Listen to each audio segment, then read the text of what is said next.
Welcome to the Industry Insider, brought to you by Promo Corner.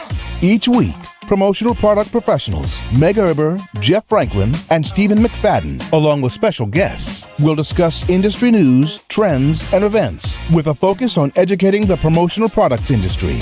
The Industry Insider, the nerdy news you need to know.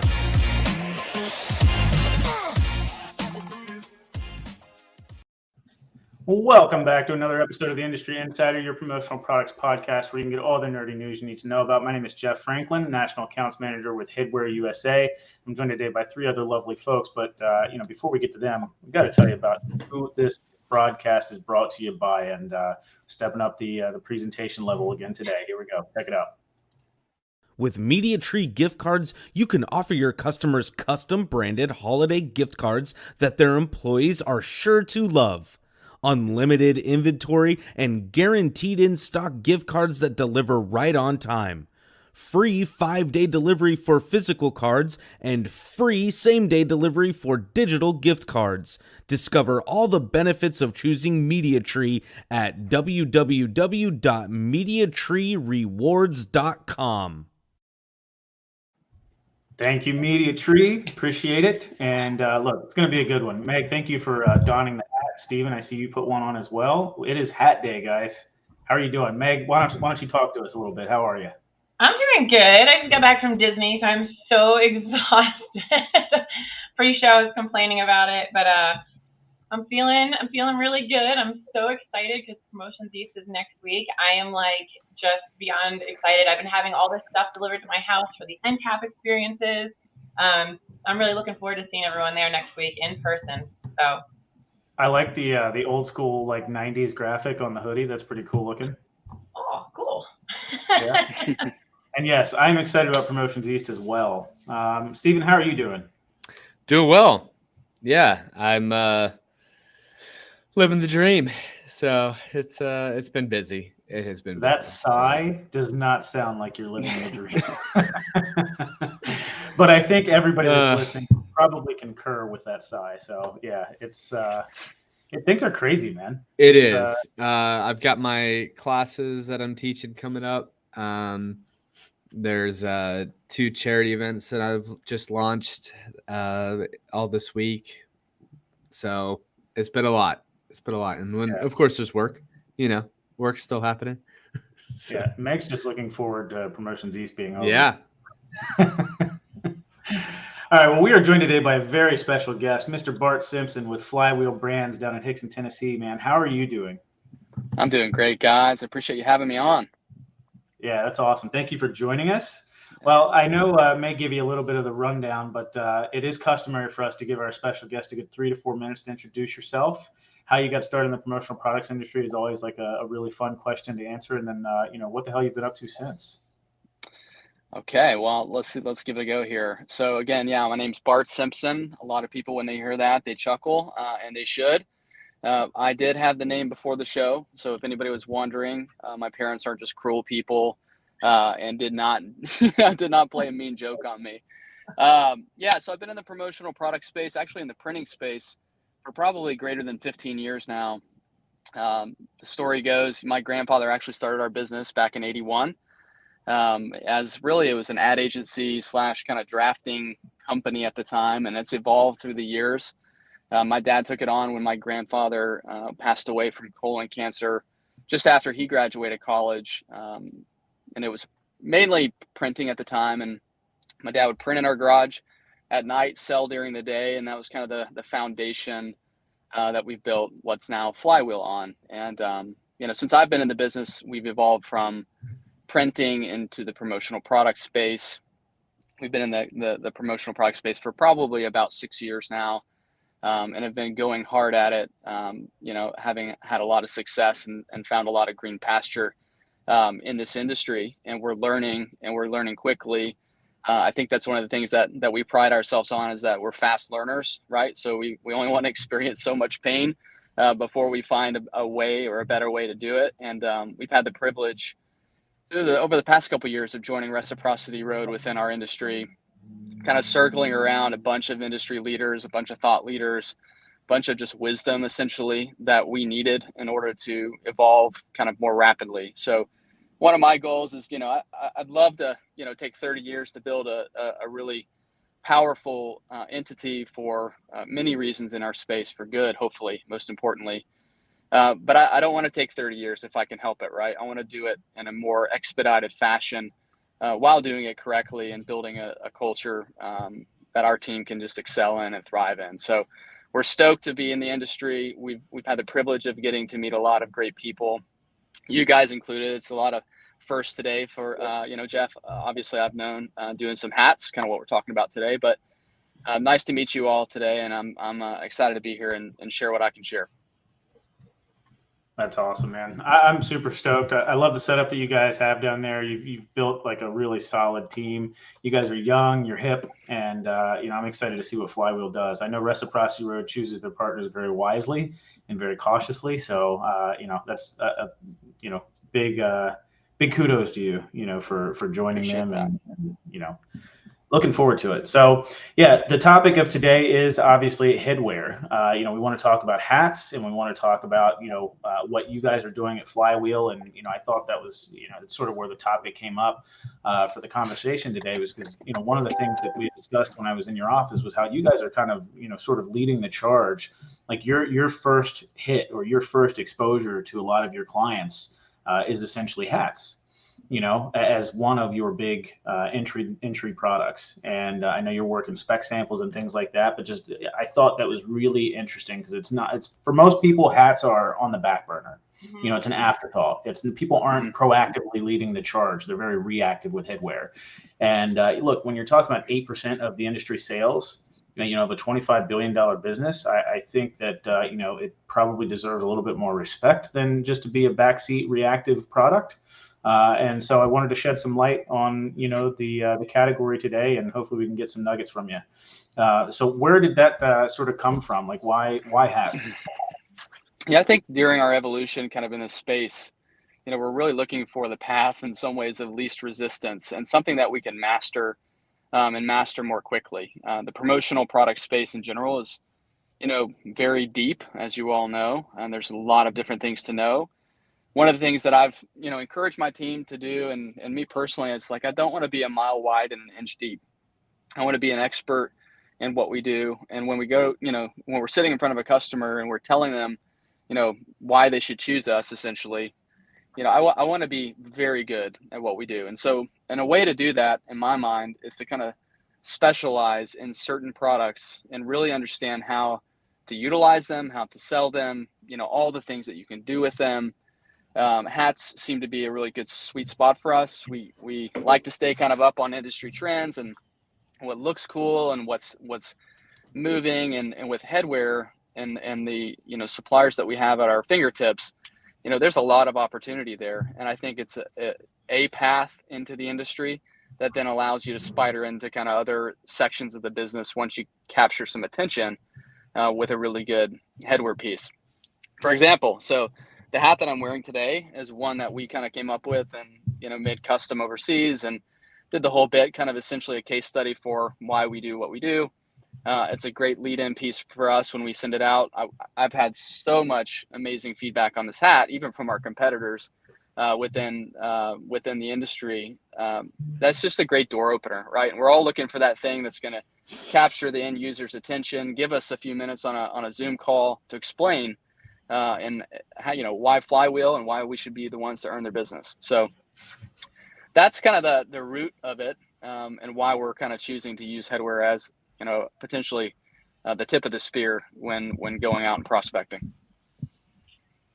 So are you selling the design too as part of your, are you pitching? Because what I'm seeing on your hat right now is that patch. And I know that has been extremely popular lately. I see it all over TikTok and Instagram. People are really doing that well. And it's just, I don't know if it's a trend or if it's just something that people really like long term. But is that what you are doing, is showing the design with the spec and kind of selling it on the design, or the hat itself, or how are you kind of attacking that? I think it's a little bit of both. I think good design sells. So I think good design is also sexy. So even though the company may not go with something as slick and as retail, maybe as the hat that I have on, if it's a grocery store chain, or something like that, they're obviously not going to want something maybe as again, retail focused. But it's a great way to capture attention and show like we can do the ultimate, piece of quality that you're looking for, but we can also back it down into any category that you want from there. And so, to me, and my vision for Flywheel and where we're headed is that good design will always sell. So if you have something that looks slick and is made well, that's kind of like for us what we're all about. It's like we want to sell things that are good and good quality and something that they're going to wear. And I think that's the second piece of why I like Headwear, right? It is not the item. I mean, I don't know. I don't have a hat in my junk drawer. I don't know about you guys, but I've never been able to stick a hat in my junk drawer. It's always been a usable piece as long as it's a good quality hat that fits well. If it is, I think it's going to have tremendous impact for the brand that it represents. And it's a momentum builder. And that's what we're all about at Flywheel, is building momentum for our clients, and Headwear is a great way to do it. Sure. All right, debate question. Ready? Ready. Product or apparel? Is Headwear a product or apparel? I mean, what's the definition of product? So, all right, I will say we are an apparel company. SNS is an apparel company. Mm-hmm. We sell headwear, but it has its own category. Yeah. Headwear. I mean, you also have towels and blankets on there, but I wouldn't put those in the apparel category. Exactly. So, I mean, you wear it on your body. It's a wearable. Well, a towel and a blanket's not something you wear. It's a usable product that isn't something that you wear. So I would say the definition of apparel is something that you wear on your body somehow. So outerwear, a shirt, a hat, pants, boxers, So a tote bag? A tote bag's an apparel? You don't wear that. You may purse? don it, I'm sorry, I don't know. So I was curious because the industry does measure statistics based on products and apparel, and they look at the size of the industry as it's sold, and they usually say it's about 60% apparel and 40% product, and then they get those measurements from distributors as well to figure out what percentage they sell. So I'm just curious, how do you categorize headwear? By industry standards, I believe headwear is a wearable. It's a kind of apparel item. And then it's broken down beyond that. Like when you look at, outerwear, you look at t-shirts, you look at polos, you look at all these things have different quote unquote categories within apparel itself. But when you're looking at headwear usually falls in it. Headwear would be, soft goods apparel. Yep. So I really like just leading the charge, the aspect of things. So when I first started at SNS Activewear, my background was all hard goods. I came from hard goods suppliers, distributor, which was an online distributor. So we really didn't do a lot of apparel. I think maybe 2 t-shirt orders in 5 years for me. I didn't do it. So when I got to SNS Activewear, I was a little nervous about having to learn all these different brands and fabrications and silhouettes. And it was just completely overwhelming to me. But I knew t-shirts. And so I started off, I led for that first year going in, trying to earn the credibility for my customers. I went in and I sold fashion t-shirts. I did, good, better, best in every little segment, touch and feel. And then I ended up just learning it more myself. And the more you practice it, the more you preach it. But I was just super passionate about that. So I think even if it's headwear, if it's fashion t-shirts, or maybe it's fidget spinners, I think you find something that you're passionate about and it relays, right? So being on the different boards and stuff, people know that I'm very passionate about sustainability or give back. So I might start with that too. But I really like this headwear thing because it's different. And when you're starting with that, I know Jeff and I have always gone back and forth a lot about this because I'm the apparel and he's the headwear and we're both suppliers, we're both super competitive. Speaking of, I'm pretty sure the Steelers are in last place. Just everyone that's commenting about the Steelers, last place. Eagles are in They're not in last place, actually. In the division, I'm looking at it right now. in the division, we're in last place. But look, what are you going to do when you lose the best player in the entire league? There's always an excuse. I just had to talk about that. But yeah, leading the charge. Where's your fantasy football team at? Where's your fantasy football team at? I don't know. I think I'm 1-3. Pretty damn close to last. All right, so Stephen, and Meg, to sort of echo what you were saying, I think the industries that you sell into really matter and make a difference as to what you lead the charge with as well. Like Stephen, I know you've got a pretty niche focus. You've got, you guys go wider than that, but you've got this one particular niche focus that you rely on, and headwear may not necessarily be the go-to item for that. So, I mean, does that play into how you go to market as well? Yeah, and I know you always, not to generalize, but you mentioned about hats being kind of back burner, and I think the industry doesn't necessarily agree with that. I mean, having such a big market share and then being rated as the #1 promotional product, wasn't it last year? I mean, people obviously understand that there's value to headwear. So I don't think that we discredit it in any ways, nor do we not sell it. I do think it is very, there is different industries that it does better in, for sure. Some of the industries that we're in, it's not as a big of a product line as other things are. And that's okay. I think that's what makes our industry great. It's, if we all had the same, if headwear was the #1 product in every industry, man, we would just all be just fighting over. That'd be great for you, Jeff, but we would all just be fighting over the same, we'd be fighting over the same stuff. And everyone is fighting over the Richardson 112. I don't know if you know this, but it's like Hunger Games. There's some truth to that. Yeah. But I do love headwear, and a good headwear, as Bart mentioned.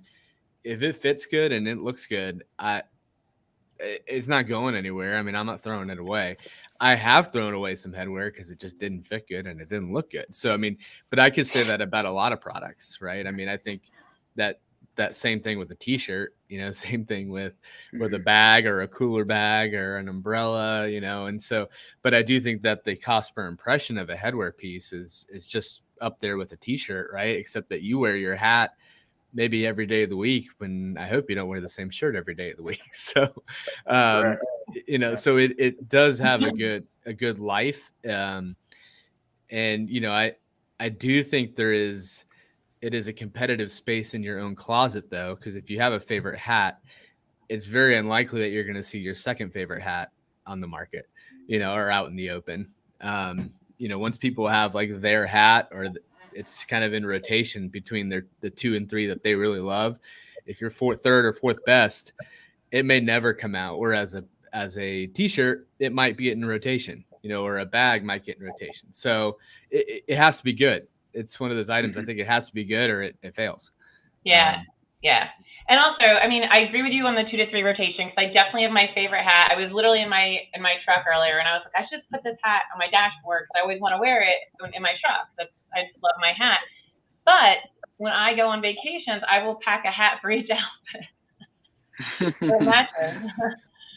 Hats may be the most closet competitive piece. I mean, it's possible. But I will say, when you really start focusing on certain niches like this and using them to reach out to customers. So I know one of our male sportsmen has been working with me, and I've been working on these projects where I'm sending like things of caps to them, and then working up. Sorry.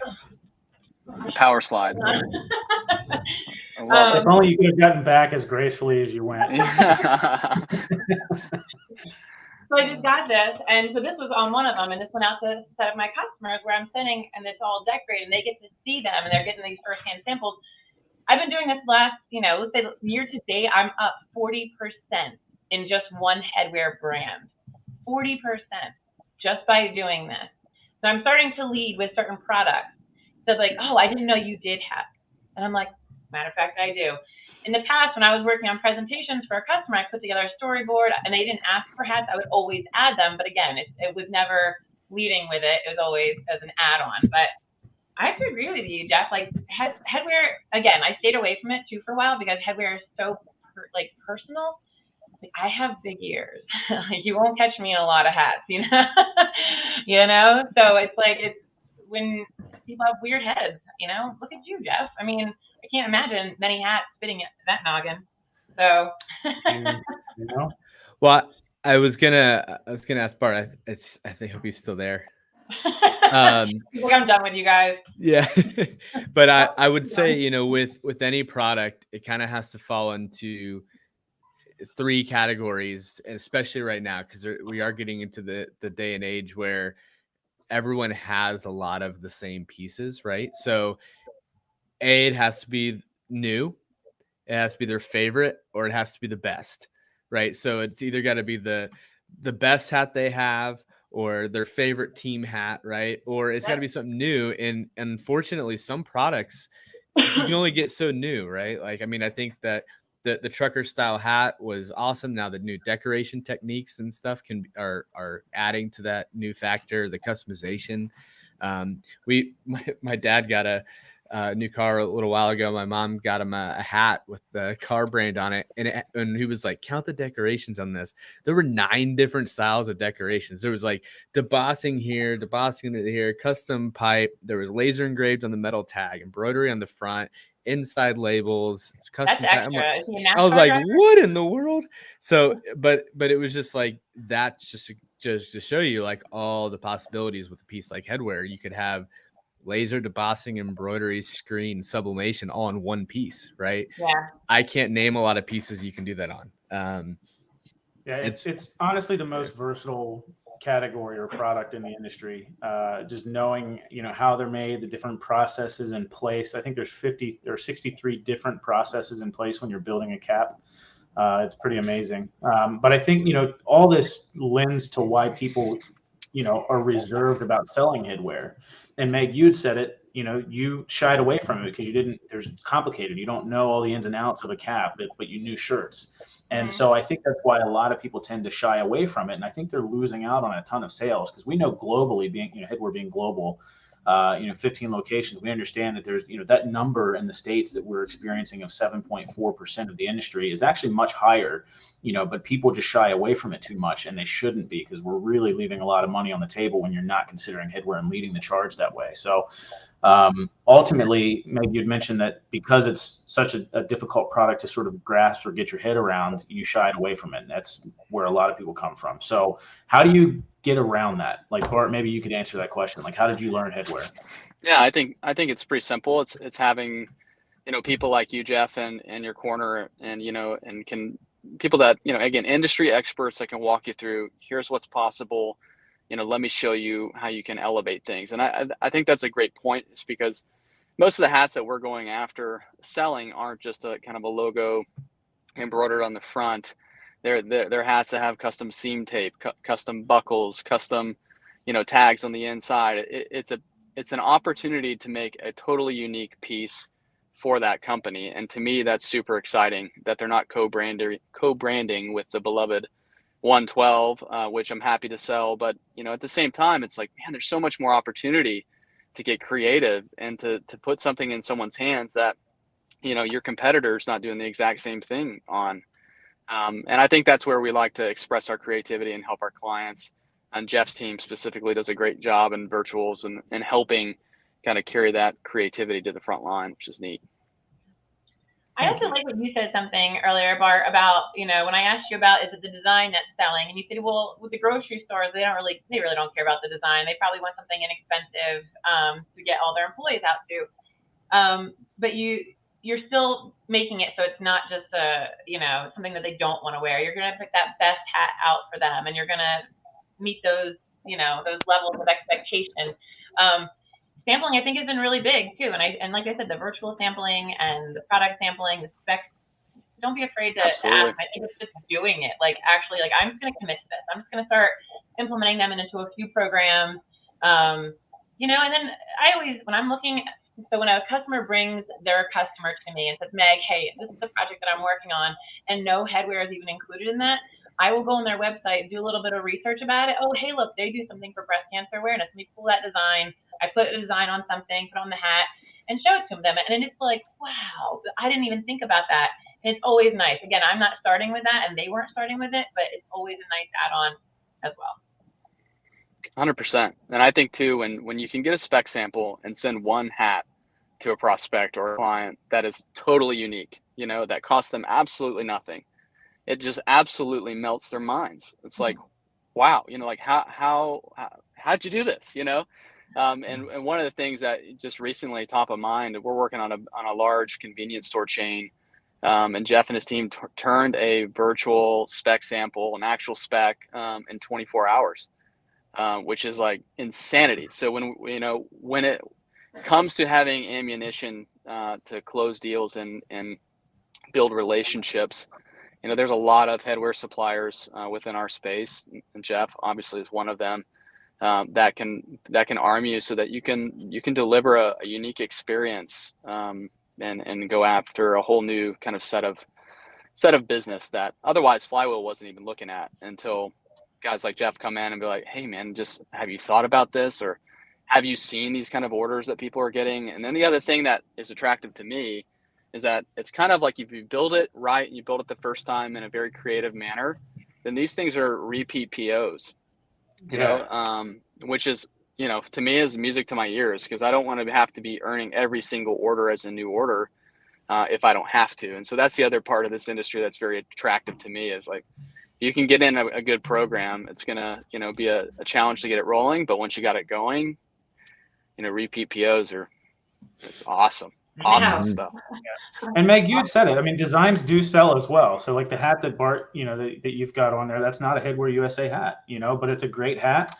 You guys did that before we came in. And honestly, like the fact that you show something that's a little bit different, the decoration technique, the rope braid on the front is like super popular right now as well. Oh, so yeah. I mean, you put these things together and put it in front of somebody. It doesn't even necessarily have to be a spec sample. It can be a random sample with some cool decoration techniques, and people can kind of piece, their design in there and say, yeah, I really like that decoration technique, but I want to do our logo like that. And, let's do away with the rope braid, or let's add this, but do it in this color. There's so many things to get somebody's imagination flowing when you just put physical product in front of them. And Meg, I mean, you said it yourself, you're up 40% in one brand because you're sending out sample kits like that. I mean, could you imagine look, we're 97% small business in this industry. Could you imagine if your sales went up 40% in 1 year, Meg?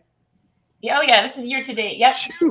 I just looked at it in one of our headwear brands. Yeah. Just by doing, and that's not even like next level proactive. That's just like thinking about it. You know what I mean? Like that's literally just, exactly. And I give you huge kudos, because it's way more than what a lot of people are doing, Meg. Just to put that little bit of extra effort into it and to offer it as a secondary product to something that they're not even looking for, and you're up 40%. Like, just think about that. We're 97% small business, and you're always looking for ways to increase that bottom line, like 40% in 1 year. I mean, that's awesome, Meg. This brand, I'm up 267%, and this just went out. So not this hat in particular, but the brand of this hat. So yeah, I'm actually flabbergasted. Well, let's go, Meg. Crushing those numbers. You sold 3 of them last year, Meg. So I mean, I was about to say. You sold a case, a case of 12 last year. That's a really great segue, because I want to ask each of you, like, what is a trend that you're seeing in headwear right now? And we'll start with Meg. I'm seeing a lot of the leather patches, or those patches. I'm seeing that's huge right now. Love it. There's a customer down in Texas. She's not mine, but I follow her on Instagram. It's TRS Embroidery, and they just do amazing job with all their decoration and putting it on there in all different hats, and I love it. So follow them on Instagram if you're seeing them. But yeah. Bart, how about you? What are you seeing? I still think the rope hat has a lot of legs and a lot of potential. And so we've been doing a lot. In fact, this very hat we sent to an Instagram influencer about a month ago, and got an order for $30,000 worth, a $30,000 order for 2,500 of these hats, just by sending a spec sample, which was fantastic. So there's a lot of excitement when one of those comes through for the team. Yeah, Steven, what are you noticing in headwear? What's headwear? No, I'm just no. Patch. A lot of patch requests. I'm seeing that as pretty much all the hats we have. People are asking for patch decoration. Cool. Yeah. Meg, I'm surprised you didn't go with bucket hats. I'm seeing a ton of bucket hats uptick right now. Yeah, no, I am. I'm wearing one, but yeah, I thought we were talking about decoration for some reason. I was like, leather patches. But no, just in general, the product category, decoration, styles, whatever. So yeah, I would say bucket caps, and I would absolutely echo everything that you guys have said. Patches and the ropes are all super popular right now. So Very cool. Do you guys have anything else for Bart? I don't have anything else for Bart, but I do have one other thing I would like to add. You know how I'm like two things. A, we were all nominated for a Pyramid Award, so congratulations, Stephen and Jeff and Promo Corner. So it just came through, so I'm allowed to announce it. Second thing is it's for Promotions East, but we are doing a Cornhole Tournament on the show floor. Winner of the Cornhole Tournament will win a custom set of cornhole boards. So if you're interested, reach out to myself or Charity Gibson. I'm going to put the social post out and a sign-up sheet today. But yeah, let's do some cornhole Promotions East. When is that happening?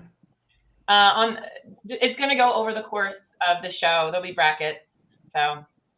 So for somebody that's exhibiting, it's not a possibility? It could be. Just leave your booth for about 20 minutes. Figure it out, Jeff. Yeah, I'll take the sales and buy my own damn cornhole boards. Mm-hmm. All right. There you go. Steven, anything else for you to add, sir? All good. It's great to meet you, Bart. Nice to meet you too, Steven. Yeah, very cool. Appreciate you guys. Right.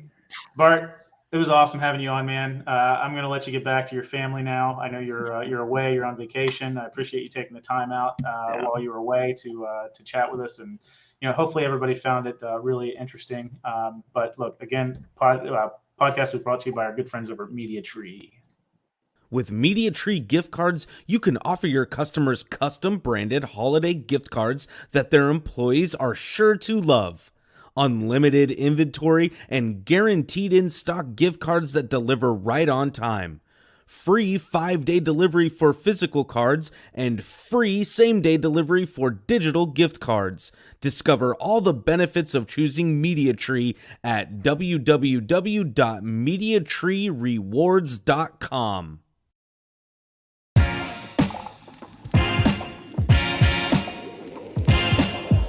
Thank you for listening to this week's episode of Promo Corner's Industry Insider. For more great content from industry thought leaders, including podcasts, blogs, and videos, visit promocorner.com.